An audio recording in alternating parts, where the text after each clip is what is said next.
Il-ħtieġa ta' bidla fil-politika fl-Unjoni Ewropea dwar l-immigrazzjoni kienet tema ċentrali f'diskors li Martin Schulz, kandidat għal President tal-Kummissjoni Ewropea, għamel fraħal ġdid.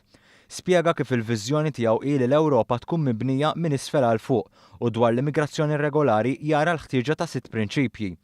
Hemm bżonn li l-ħajja umana u d-dinjità tkun imħarsa hekk kif kull ħajja tot. Spjega kif l-Ewropa huwa kontinent ta' immigrazzjoni u għaldaqstant hemm bżonn ta' politika dwarha.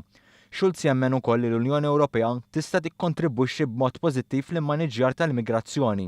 Tkellem ukoll dwar is-solidarjetà bejn il-pajjiżi.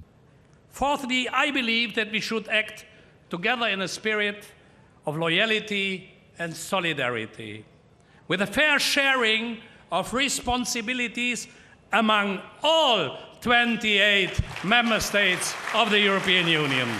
Il-ħames prinċipju huwa li l-metodu użat għandu jkun fordni u mibni fuq regoli li jgħin lil persuni disprati milli jispiċċaw fidejn il-kriminali. Fl-aħħar mill-aħħar, Schulz jemmen li l-immigrazzjoni għandha bżonn viżjoni fit-tul u impenn politiku dejjemi. Intant, il-kandidat tal-Partit Laburista għall-Parlament Ewropew Joseph Kuxkieri iddeskriva lil Martin Schulz bħala soċjalist veru u konvint filwaqt li għandu bżonn l-appoġġ kollu tal-Maltin. Fakkar li dan il-gvern wettaq iżjed minn 30% tal-wedi fi żmien sena permezz ta' miżuri li taw nifs lill-familji Maltin. Kuxkieri qal li għaddejja ħidma biex dawk kollha li jesperjenzaw inġustizzja f'dawn l-aħħar 25 sena din tissolva fl-iqsar żmien possibbli.